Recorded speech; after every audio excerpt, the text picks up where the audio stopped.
Yeah, okay, I'm going to mute everyone now. Mike, you'll need to unmute yourself. And Mike Kozovic, it will be our presentation on. Okay, I am. Okay, very good.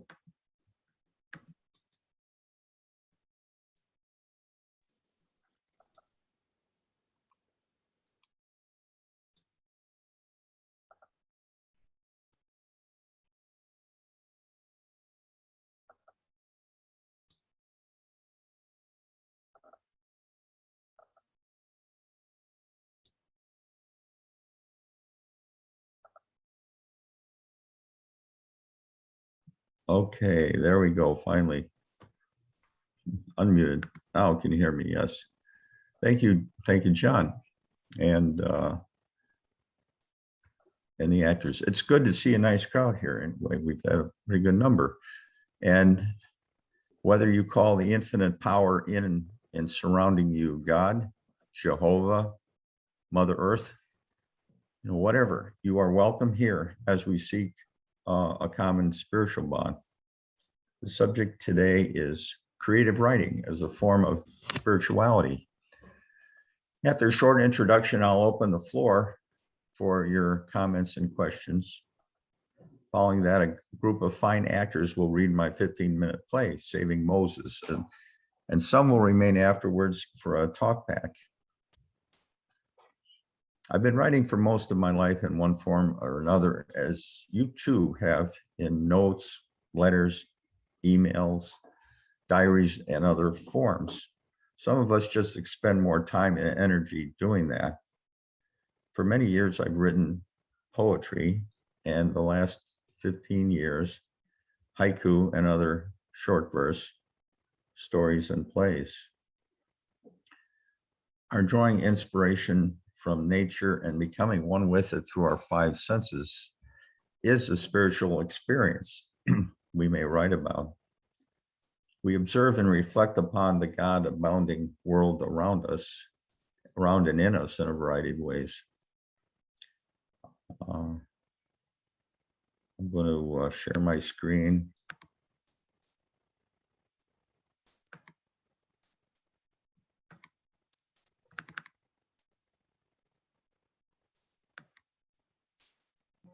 For example, we may explore in our waters the marine life and shells beneath us.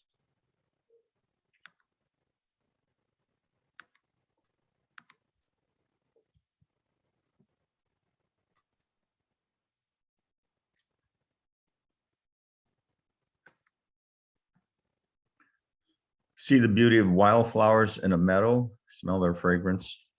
Here's a photo of a painting by artist Jeannie Fields, which includes an embedded haiku of mine.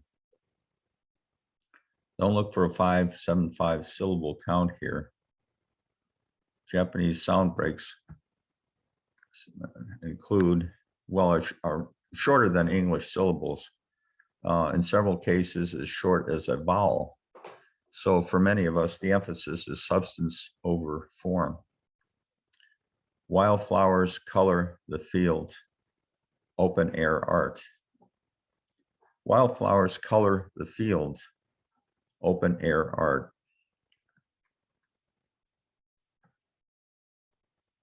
Here.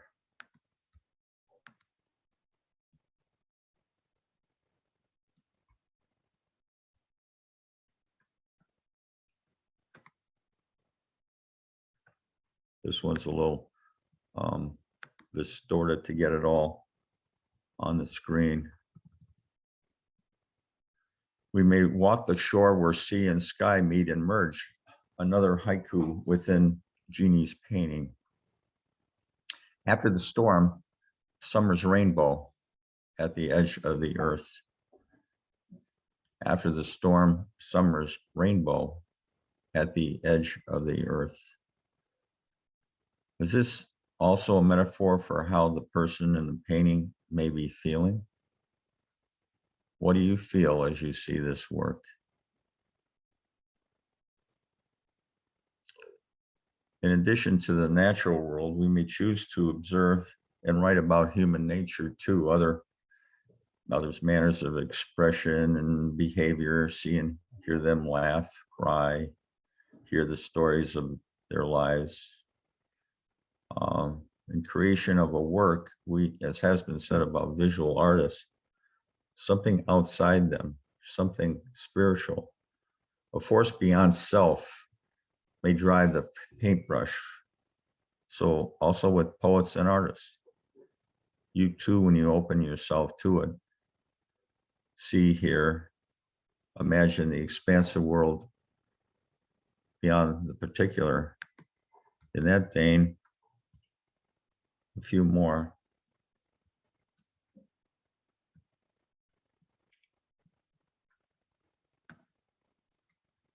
Under the stars, the cold bites my lungs, inhaling constellations.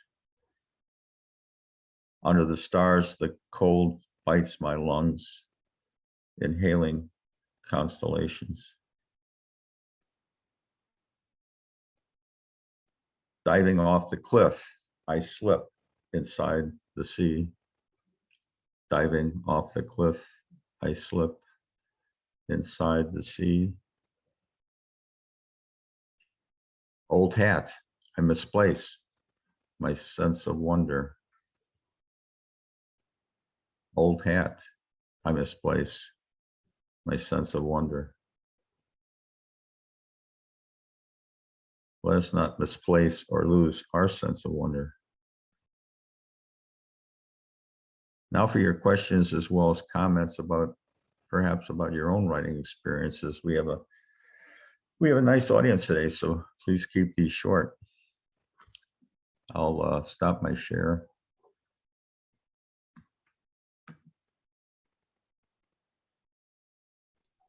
And with that, we invite you to raise your hand using Zoom and unmute yourself when you're called upon, and you'll be able to talk with Mike.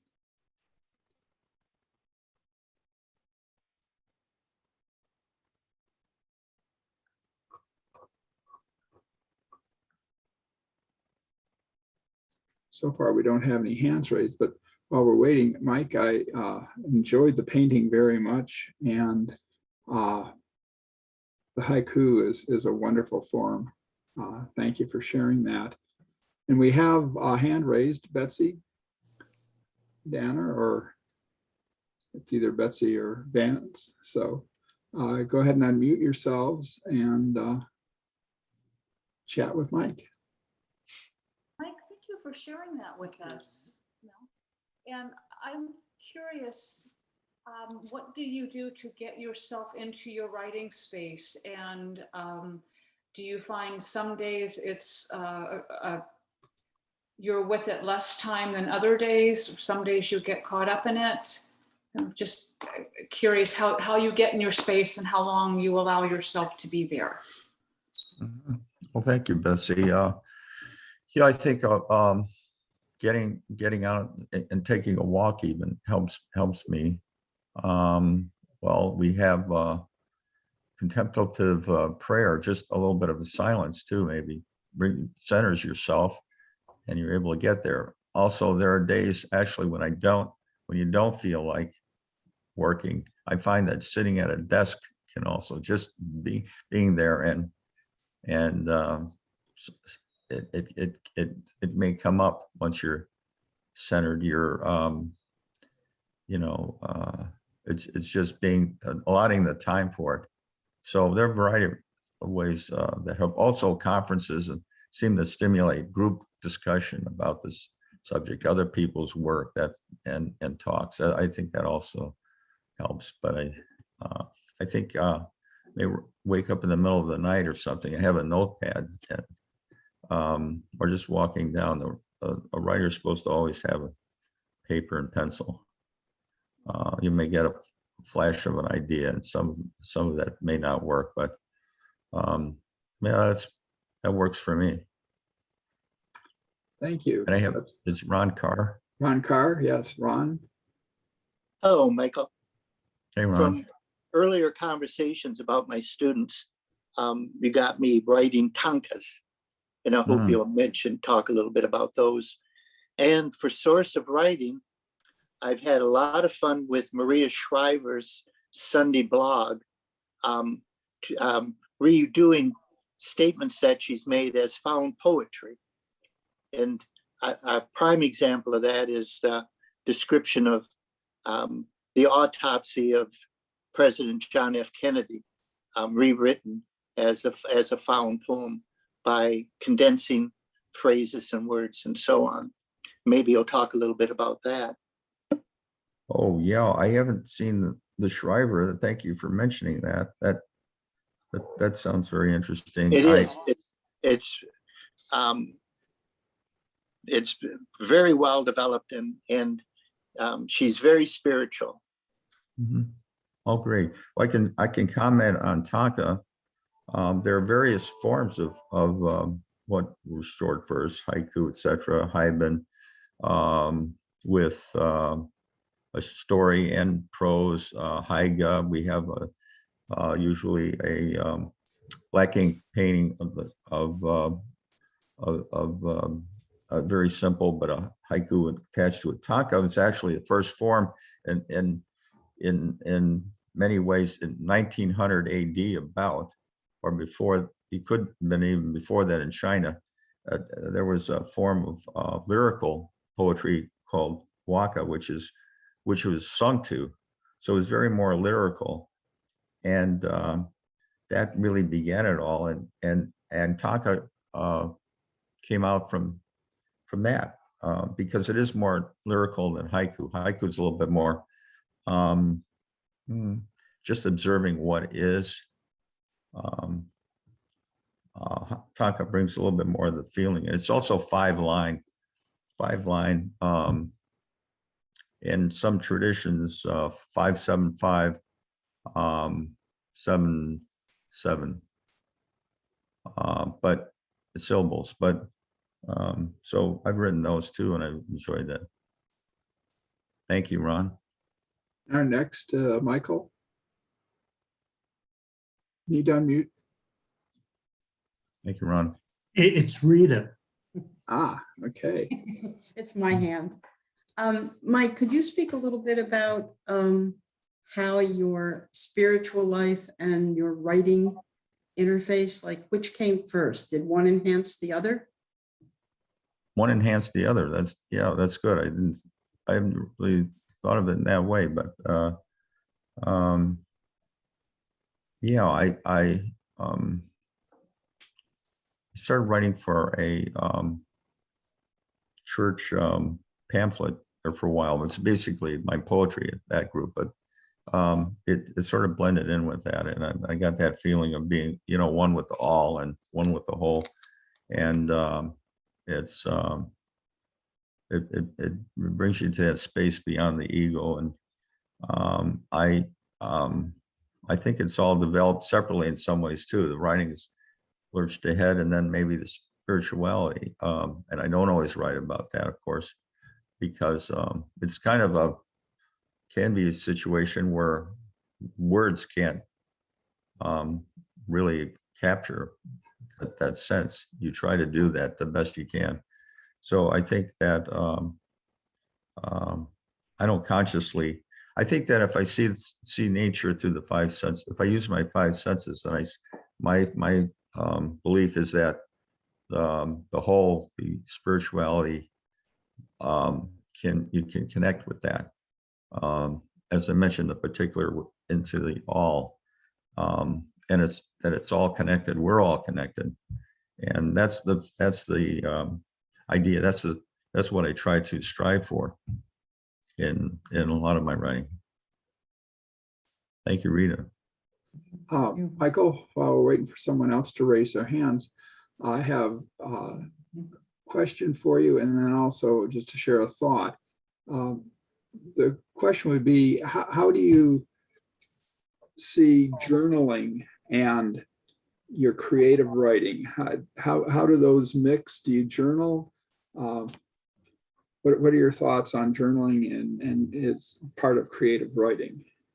Well, I have journaled, and I mentioned, just like capturing thoughts that seem like good ideas. Mhm. I think that I have, it's interesting. I've gotten into a little bit of dream interpretation, and I mention that because that can be very elevating and spiritual. But I have written those dreams down, and yes, if if you focus on wanting to have a dream, I often have periods of time where I don't dream, right? We all dream though, right? But we just can't consciously recall them. And some of them have, in fact, it's the wife of a priest, Episcopal priest, that is my dream interpreter, if you would. And I find those helpful because they tell us a lot about ourselves, or where our struggles are at that time, or where our conflicts, and what are we striving for really, and who are we, and that kind of thing. Michael, my other observation would be that as you talked about the haiku and how you're trying to, excuse me, in words, draw nature into these words, into these thoughts, it reminded me of, I raise bonsai, which are the miniature trees, and they both come out of the same culture of taking this living plant and then shaping it as a tree that you see out in nature that's in your mind. Oh, that's a great skill, and those are so beautiful. Yeah, I love those. All right. Is there anyone else who would like to share a thought? Okay, Dory, I see your hand. Go ahead. Yes, I was very excited to hear about the haiku because I have been doing a creative writing course over the pandemic. So we did haiku this past beginning of the month. We have about 2 classes a month, and my exercise or homework is until our next class, we must do a haiku every day or a couple of weeks. And as I walk in the mornings, I often think them up. And by the time I get home, I have to think, now, what was it I thought about? But it's very interesting, and it really does bring nature in. And Michael, you asked about that one painting that you showed, the one with the after the storm, and how does it make you feel? And it made me feel so minuscule because you can see the earth is such a huge place, and the expanse of the sky, it is just absolutely beautiful. So thank you for talking about it today. Thank you, Dario. Any other thoughts that you'd like to share at this time? Michael or Rita? Yeah, this time it's Michael. Okay. Mike, thank you for a lot of different insights that you've shared, but one of the ones that I would like you to maybe comment a little bit more about is I really like how you talked about letting all your senses be influenced by what is around you and within you. And I just, one of the things that I think I know I forget is that the creator, whoever we call the creator, he or she, that we're all individuals and we all have unique gifts, and you're using, writing as a wonderful gift to express your uniqueness and who you are. So I didn't know if you would like to express a little bit more about that process of how you came to own that. Like, I don't know how long you've been writing or when you started and when you became aware of how this is a gift that you share with others. Well, I thank you, Michael. Actually, I started writing about age 6 or 7, if we go back that far. But I had probably just heard a lot of stories. So I was going to write a novel, And I was going to write about World War II. So I started out in writing a page or two. And then of course, even at that age, I realized I had no experience whatsoever on which to base this. So, but it started there. And then then through my law career, I didn't always, I put things aside. I didn't have the time, but I always wrote a little bit. I wrote a little bit, and I wrote some poems that actually did settle me and help a lot of just dealing with matter. But so I've written poetry probably for decades, but and then the haiku in the last 15 years. But I thought the haiku really brought me to use the senses because they deal really with the particular, the little bud, a bird, one bird, just watching the activity, hearing the sound, tasting, touch. They're, hygiene writers are very much attuned to detail. And if they can combine that with the whole, like comparing two things they've never compared before, it can really make an interesting haiku. But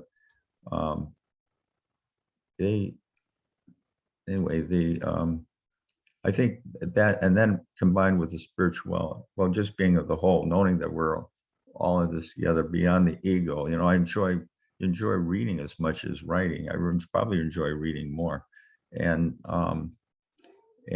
discussion. So I think you get that at some point, if we're lucky, we get it in many ways. Us with an idea, writing that aha moment, all of a sudden, there's a flash of recognition of some other comparison or something out there beyond us that we sense we're a part of. And I think that's what brings it together. But thank you, Michael. I think we may have John, maybe time for maybe one more question. Right, I was thinking the same thing. Is there anyone else? Final parting question before we move on to the play? Claudia Smith has raised her hand. Claudia, you need to unmute yourself. Hi, everyone. And hello, Mike. Thank you for the invitation to join this session. Fascinating. Of course, I know Mike from a photography class that we've been taking together. And so it's really, really nice to see that beautiful photograph of the sky meets the earth and the person in. My question is, and I was going to ask this about your background, whether you wrote professionally. And being a lawyer, one would presume that you had to do an awful lot of writing for work. Do you find there's any sort of a parallel between your creative writing and writing professionally? Well, I think personally and spiritually, I think I prefer the creative writing. I think at the point where we're taking, some of us are taking this second breath class, and we're dealing with this lens. And I think reflecting on that professionally, I did some writing. I've done some writing about legal matters, about e-discovery specifically, and other matters, and addressed, bar associations, that kind of activity. But that, it was more like struggling individually for more money, fame, etc. Where does that lead eventually to some, some really get enthralled into that and become part of that world. But the creative writing let me sit back a little bit and explore nature, other people, my spirituality. And so I think it was much more satisfying. You don't find many lawyers writing about that, but also, retirement, I think, allowed us to step aside and do that more. So the photography, I'm glad you mentioned that, because that's a great another art. And whatever art people practice, it's all great. Find what you're involved interested in and do it. So but I hope that answers some of that, Claudia. And thank you for your question, Claudia. I think that we're going to go out to our finale today, our play. Michael, let me just tell people what we've been asked to do. Sure. I'm going to mute everyone again. So I'll mute all. And then they've also asked us to stop our video. So down on the bottom banner on your computer where you see your little video camera, click on that, which will stop your video. And then I'm told we should just see the actors up on the screen at some point. So with that, I'm going to mute all and then stop my video. Thank you. John, the best way to view it is in gallery view. Yes, I think everyone is in gallery view. If not, yeah, put yourself in gallery view. And I'm going to go ahead and mute or close my video.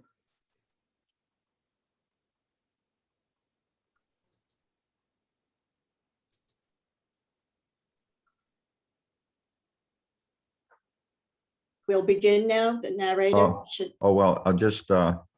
Just want to have a short introduction. Okay. Pardon me, for our finale today, our play. I say our play because from the words written on a script, it takes the fine director and actors to bring it alive. We all know the short details in the Bible about baby Moses and the bulrushes, but what more may have occurred?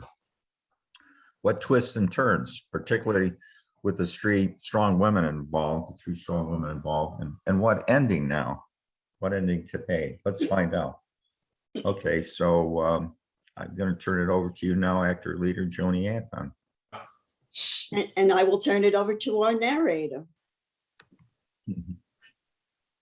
Good morning, everybody. Welcome to our play, which is called Saving Moses. It's a 15-minute play written by Mike Kozubek, and it's directed by Stephen Black. Our cast is Jochebed, mother of baby Jekuthiel, a Hebrew, read by Diane Bryn. Miriam, Jochebed's 12-year-old daughter, is read by Joni Anton. An Egyptian soldier is read by Alan Brasington. Patiah, Pharaoh's daughter, is read by Aidan Russell. Pharaoh, the Egyptian ruler, is read by Don Walker. Patiah's maid is read by Janie Aldrich, and I am your narrator, Jan Wallace. Then the Pharaoh commanded all his people, saying, "Every son who is born of the Hebrews, you are to cast into the Nile." In a Hebrew village, the home of Jochebed, Jochebed holds her baby, Jekuthiel. My beautiful son, Jekuthiel, I am troubled how to keep you safe. The murdering Pharaoh wants to destroy us. I pray God will someday bring us leaders to take us to a homeland of our own.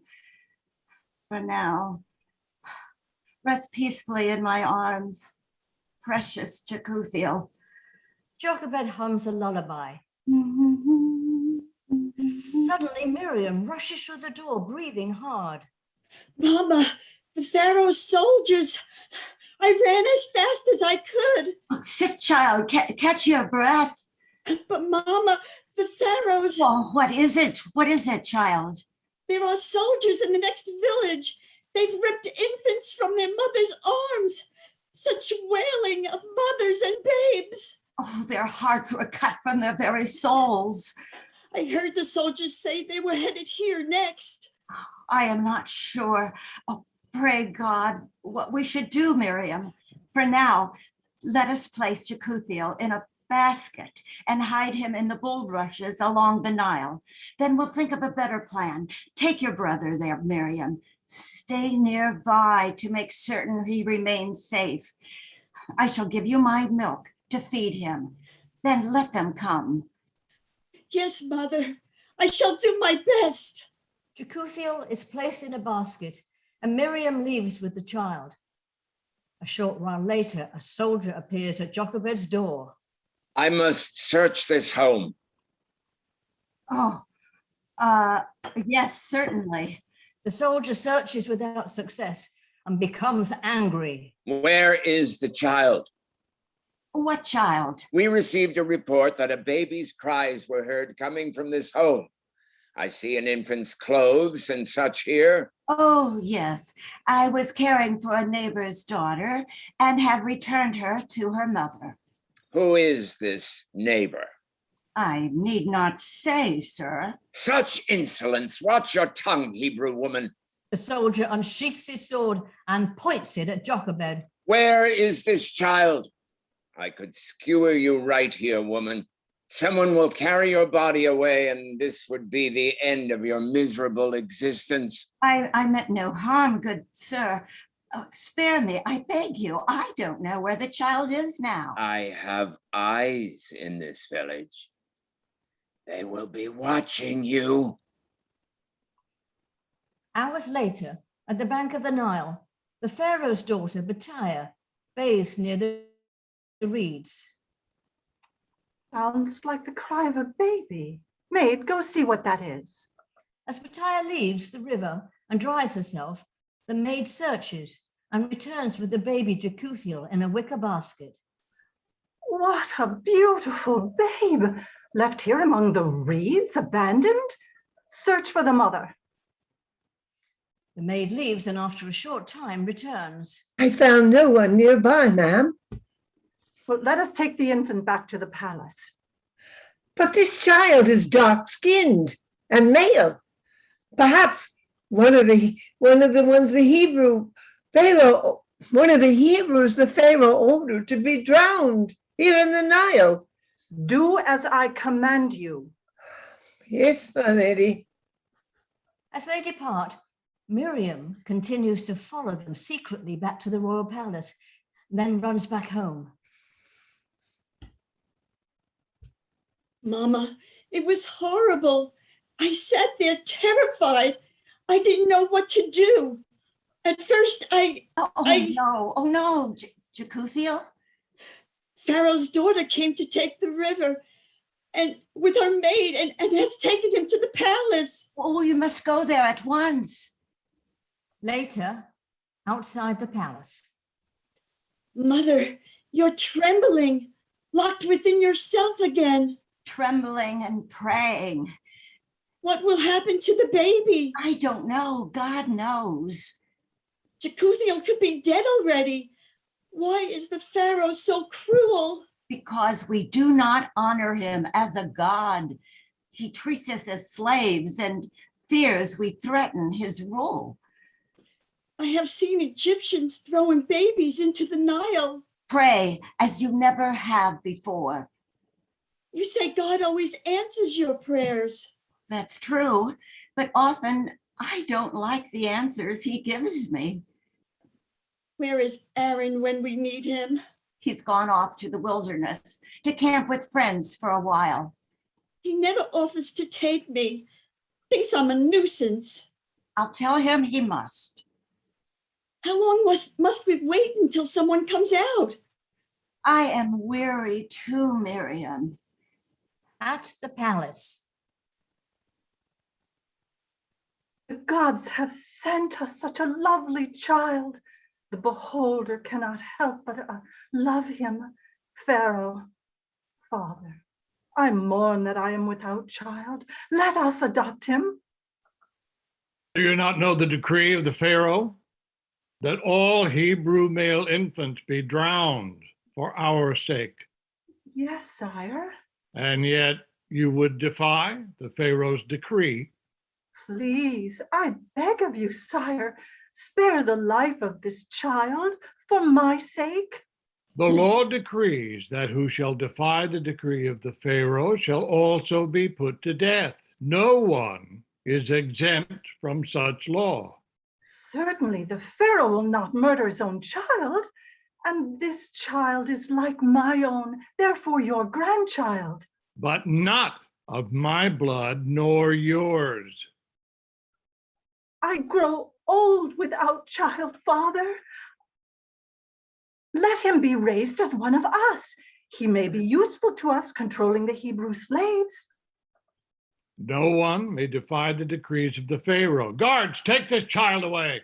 Oh, please, my lord. You continue to defy the Pharaoh.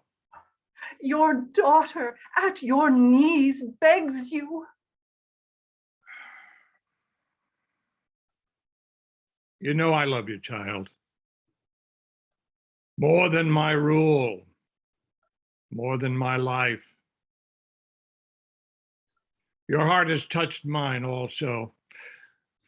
We shall see for now how this adoption proceeds. Yes, my lord, thank you. I shall name the child Moses, since he was taken up from the water. Outside the palace, Matthias Bede appears. Miriam and Jochebed approach. Pardon me, good miss. We saw a babe being taken into the palace. This woman is a wet nurse with much experience and can assist. Will you tell the princess? Oh, go away. Her Royal Highness does not wish to be defiled by a Hebrew. The infant is safe and well. God is good. Why do you take such an interest in this infant? Do you know the mother? No, I am happy to see any child safe in these times. You know too much. Take care you do not do anything foolish, nor say a word about this to any soul. We promise. Go now, or I shall have you both arrested and sent to the dungeon, or worse. Miriam and Jochebed exit the grounds and return home.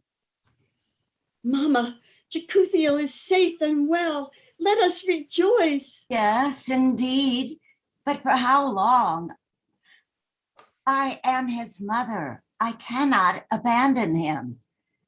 But the maid suspects us. We ourselves are in danger. That is not my concern. Tomorrow, let us again offer my services as wet nurse. Your prayers have already been answered. The baby lives. That alone should gladden our hearts. No, I love you, Mother. What life will I have without you? I have lived a good life. I couldn't live with myself if I did nothing. You already love the baby more than me, just like you have Aaron. How can you say that, Miriam? I love you all in different ways. You are strong. You have other family here. With God's help, you may do great things for our people someday.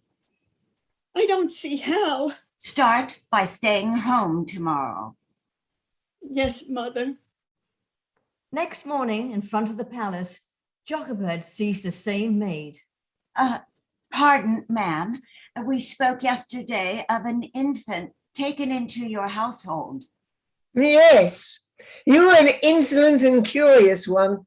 With a little persuasion in the dungeon, we shall soon find out what you know. Oh, wait, is the child still here? Yes. Oh, thank the... Why are you so interested in this infant? Only because I can provide much help as a wet nurse. I am a widow and need the usual recompense to feed my family. Do you have ample experience in such matters? The babe has been crying much of the night, though fed, and will not be still. Many have tried. Oh, yes, I have nursed many colicky infants. They require much care and comforting.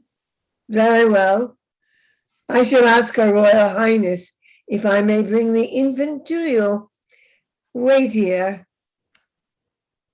Oh, Jacuthiel still lives. Oh, thank you, Lord. 20 minutes passed and the maid has not returned. How long must I wait here for an answer? Will I see Jacuthiel again or be sent to the dungeon? Oh my God, you try my patience and challenge me endlessly. I wait once more for your mercy. The maid finally reappears with the infant crying in her arms. Here is the baby the princess saved from the reeds along the Nile. His name is Moses. Moses? He who was taken up from the water, also son. Let us see how he responds to your comforting care. The maid hands the baby to Jochebed. Moses cries and whimpers a bit, but then is quiet. Strange, a miraculous change. Has this infant ever been in your arms before? Never. Take heed. You must deliver the infant here to the princess whenever she requests. Yes, ma'am. Be sure you provide good and safe care of the child. You may go now. Jochebed bows her head to the maid and exits with Moses. At the home of Jochebed, days later. It is such a joy to have Jacuthiel back in my arms, safe at home. This is only sometimes his home now, Mother, this Moses. Sound of footsteps approaching. Quiet, quiet, my child. I thought so. You have the infant again. Oh, this is not my baby, sir. Your neighbors, you said. Nevertheless, I must inspect. He takes the child from Jochebed. This infant is male. You thought you could deceive me? I must remove him, and we will see. What? There are necessary procedures. Miriam pounds her fist on the soldier's armor. You can't do this. Control this girl, or I shall have. Miriam, come here. Sir, you need to know this infant is the Royal Highness's child. Oh, the Royal Highness's child. The Royal Highness's child. Also, then, the guardian of the Pharaoh. Oh, now I see. Oh, thank you for informing me. That makes all the difference. Let me bow now before my prince. Do you take me for a fool? What other silly lies do you have for me? That is no lie, sir. Stop this charade at once, or I shall have both your heads. The Royal Highness's child. We must go swiftly now, Miriam, and report this to Her Royal Highness. Outside the palace, later. Much time has passed since we told the maid. You go home, dear. If they want a head, it shall be mine. I'm not leaving you. Your mother commands you. Where is your God now? We often seem to be ignored. He has a different sense of urgency, I've found. More time passes. Suddenly, the maid appears. Her Royal Highness was furious hearing your news and has dispatched the royal guard to search for the child. They shall find this kidnapping soldier and deal with him accordingly. May the gods protect the infant. We shall look everywhere too. We love the child as much as the princess. I doubt that. Next day at the home of Jochebed. Still, no sightings of the child by the palace guard either. My heart is heavy. I fear something horrible has happened. I could not sleep at all last night. They have already murdered thousands. So savage, the soldier. He must have drowned our Moses like the other infants, thrown him in the Nile as the Pharaoh decreed. Oh, they have no hearts, these Egyptians. What else can we do? We've prayed. There is nothing more we can do, Miriam. This at last is our fate. The death of Moses. No, please. This can't be. I don't know how to comfort you now, child. My heart has been ripped from my very soul, too. After all this, I know how much we loved him, Mother. In tears, Jochebed holds Miriam. Suddenly, the soldier appears at the door holding a bundle. Why, woman, did you direct me to take Her Royal Highness's baby away? I did no such thing. Here, take the infant. If you show such negligence again, I shall have both your heads. Oh, my lord, the child. Oh, Jochebed cries with joy. Jekuthiel, Moses lives. As if reborn. Oh, surely he must be destined for greater things. Run to the palace, Miriam. Tell the princess what has happened. Later, outside the palace. Is the child well, not hurt? He is very well and sleeps blissfully in his my mother's arms again. Take care you do not let him out of your sight again. But the soldier. After he returned the infant, he came to us to explain his hideous incompetence. He cannot trouble you further as his head lies severed. Good day, Marion.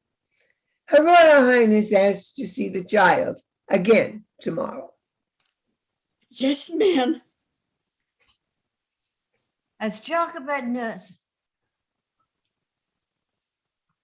Jochebed continued to nurse and provide love and care to her child in his early years, and the princess opened her heart to Moses as a mother would to her own newborn son, the Pharaoh too grew fond of the child, and Moses, child of the Hebrews, continued to grow among the Egyptians in physical stature, learning, and wisdom. End of play. Oh, what a great performance. Thank you, actors.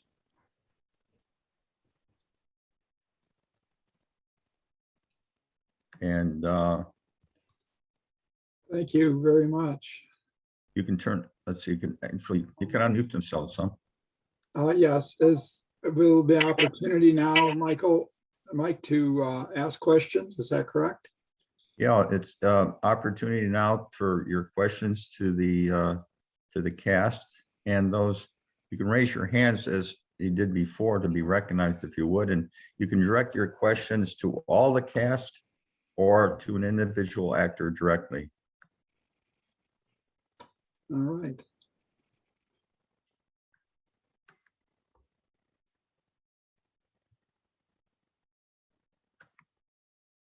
There's no hands being raised at this point. I'll ask a question of, I guess, whoever the producer is.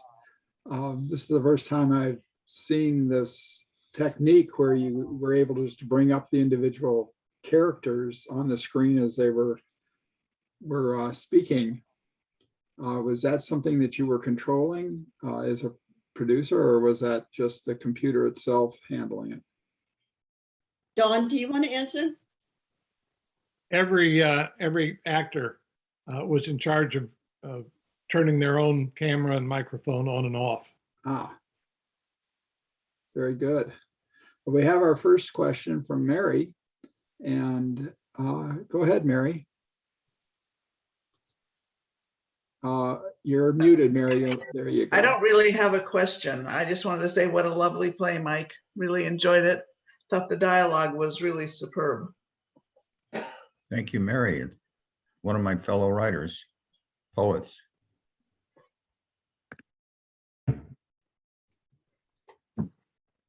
And Betsy, you have your hand raised. It's actually me, Okay, John. Vince. How do you rehearse for something like this? I mean, are you rehearsing together in a room? Obviously, you probably do that initially, but how do you do it when you're on Zoom? Jan, would you answer? Sure. we rehearse actually on Zoom, doing exactly what you saw now. We have a director who unfortunately is not with us today, and he took great pains to make this as live as possible for you, so that he really worked with us with the cameras going on and off. And I think that perfection to detail is what has helped you see this in real life. Well, of course, Mike's words did, but as a play, this is how we have to rehearse on Zoom, and it's worked quite well. And of course, these are wonderful actors. Thank you. It's beautifully done. I really enjoyed it. Any other thoughts or questions? We have one of the actors has raised their hands. Oh, well, I just wanted to remind people, this is a reading, not a production. And so we only rehearsed a little, a couple of times. But we haven't memorized it and all of that. So it's quite different. If you saw it on stage, it would be quite different and I think much more effective, but we do the best we can. Thank you. Well, you did a wonderful job. Thank you. And Mary. You done, mute, Mary? There I we just go. wanted to add that it's the best production I've seen on Zoom of a play. Most of the productions I've seen have left a lot to be desired, but this one, I think the fact that the actors wore some costumes helped a great deal, and they did a great job in turning their videos on and off, and that helped also. So thanks very much for rehearsing and making it much more live for those of us in the audience. Thank you. And Meg, you have a hand raised. I'm just curious, are any of you professional actors and actresses, or all of you? I mean, it was so well done. Why don't the professionals raise their hand? I know Alan's a professional. He played the soldier. Dawn and Jenny are professionals. Jan Wallace, and Aiden, who played the Pharaoh's daughter. So most of them. Diane, you've done some professional work too, right? Yes. Diane, I guess everybody except me. She only doesn't get money, otherwise she's very professional. Well, thank you so much. And Ron? And they're all in on the Sarasota, Florida area, but they're willing to travel, right, for the right accommodations. Ron Carr? Michael, it works very well when one closes his eyes and listens to it as radio theater. Mhm. That's a good point. I hadn't thought of that, but that's really interesting. I didn't bother looking. Yeah, this I would didn't make bother a looking very at good the radio faces. play. Mike, this would make a very good radio play. Yes. Any other thoughts or questions? Yes, Mary, unmute yourself. And I just have a quick question. Mike, what motivated you to pick this particular very well-known story, but make it come alive? Yeah, I think there are various parts of the Bible that are just shortly described. Others are more detailed, but there seem to be a lot of opportunity here, because we don't know what happened exactly with the characters, what they said to each other. It seems, my thought is to make it more human, and what exactly went on, what could have been done. There's a whole lot of scenarios that could have occurred here. It was quite unusual for this child to live based on what the Pharaoh did, though some say the whole idea is terrible. But some say he should have thrown the female babies into the Nile. But I mean, just this period, and then other times, when went through with the blood on the doorways and indicating, that other story. But I think and there are opportunities there where there's so much of for the imagination, and so that led to that, and and then the actors just brought it more to life. So I think there's been several revisions of the script, believe me, and it's all helped to see it, to see and hear it. But it's been maybe we'll do another a story about another area of the of the Bible that needs to be described, or other events. Thanks. Thank you. And Betsy or Vince, one of you? It's me this time. And actually, Mary asked the question I wanted to know, what made you pick this? And also, thank you for just something that has been a background story of my life. I have greater insight and appreciation for it. And I'm glad to hear you're going to think about other stories too, because that was my follow-on question. Looking forward to more plays from you. This was great. Thank you. Thank you, Betsy. Stuart. Yes. Well, I know your stage name is Mike, but Stan, if a church affiliated I know you would do that. wanted to produce this, where would we apply for the rights?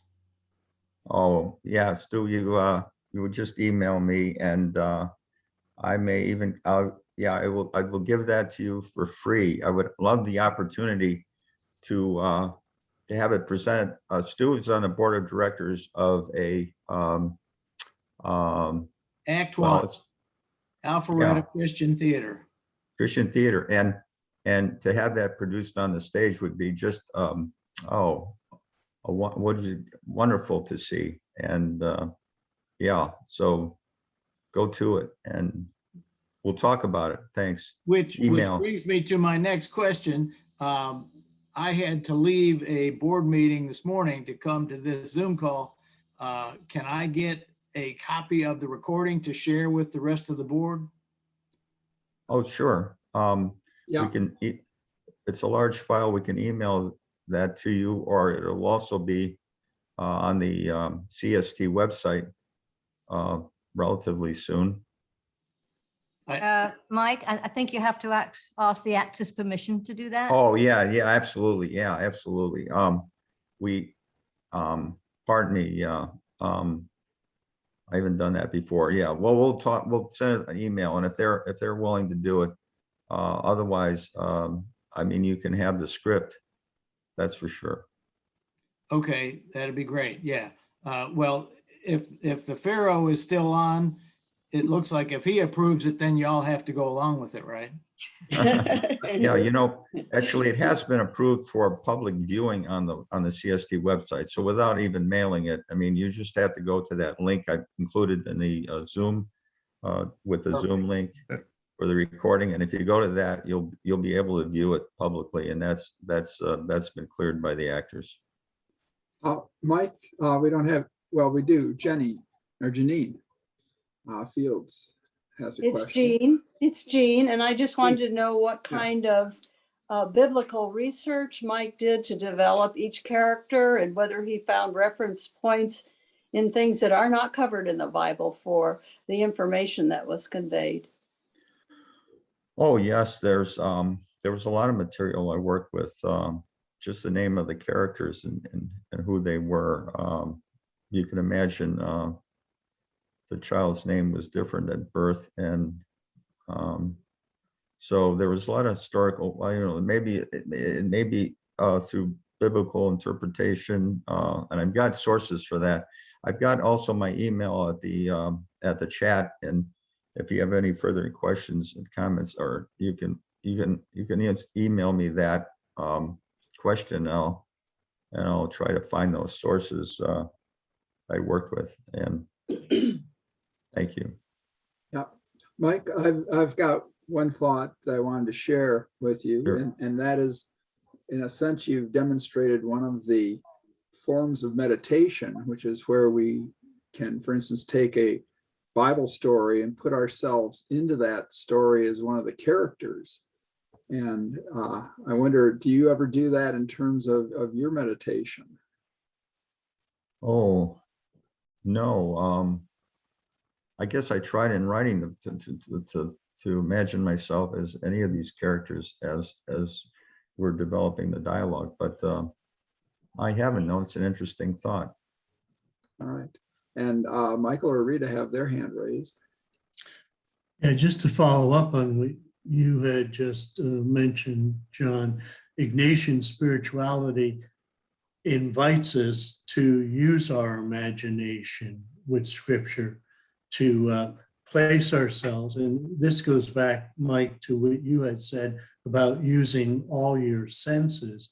And that's what Ignatius invited people to do, that when you take a piece of scripture or any sacred writing, to really let all the senses be activated and to place yourself in one of the characters or all of the characters.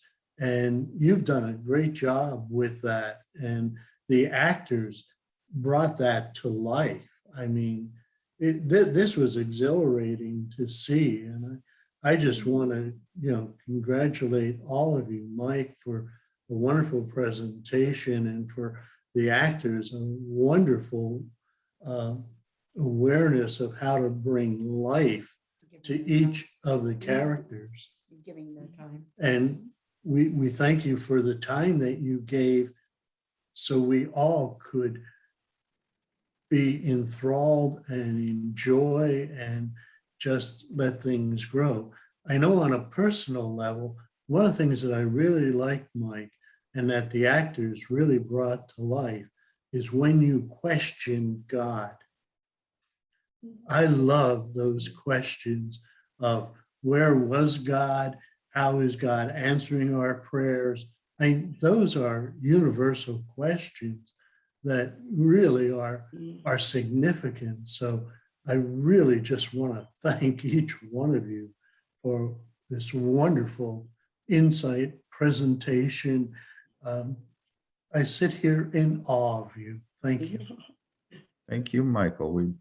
On behalf of the cast, I thank you and appreciate your comments. And they put a lot of work into this. But your comment there, yeah, we see a lot of this in the Psalms and Lamentations, don't we? So people expressing their anger to God, etc., and confusion.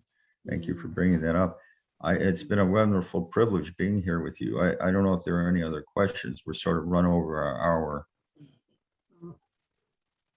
We might, if you have any further questions, you can, as I said, I have my email in the chat. And thank you. Are we going any last question, or can we wrap it up? All right. I just want to say on behalf of the cast and our director that it was a pleasure for all of us to be able to present this to you today. And it was a pleasure doing one of Mike's works, because we really enjoy working with Mike and reading his plays. So thank you. Thank you, Joni. Again, thank you so much. We really appreciate it. And Michael, Vivani, is there anything else that we want to share before we close? Yeah, once again, just thank you. A big hug to each one of the actors and to Mike, and applause for a wonderful, wonderful presentation. Yeah, and there's every month, the second Saturday of each month, 10 a.m. There's a variety of programs. So, if you can, join us again. I'm going to bring that up right now and share it. Yeah. Okay. Upcoming attractions. Yeah, you want to put that up? Yeah. The Center, by the way, for Spiritual Transformation, we invite anybody who wants to join us for anything that we're offering to feel free to do this and to invite other people to be a part of it. The Saturday presentations again, what we've been trying to do is help people understand that there are many paths to our spiritual enrichment and our growing in our awareness of the divine in our life and how we can grow through each one of these different paths. Next month, Helen and Doug Francis are going to be talking about the connection between social justice and spirituality, and they've been involved in a variety of social justice issues. And I think, again, sometimes we forget that there's so many different ways that we are each gifted, and we can share that with one another. And then in October, Rick Perea is going to talk about his experience with Education for Ministry, which is an amazing program to help people grow in understanding, awareness, and insight into their own ministries and helping them identify that. And then on November 13th, Dr. Laura Wolf, who, by the way, was a Fulbright scholar in Spain, is going to be looking at the famous bookmark prayer by St. Teresa of Avila about trusting in patience. Being an impatient person, I'm looking forward to that presentation, especially because it also then helps with trusting God in my life. So again, please feel free to join us, anybody at any time.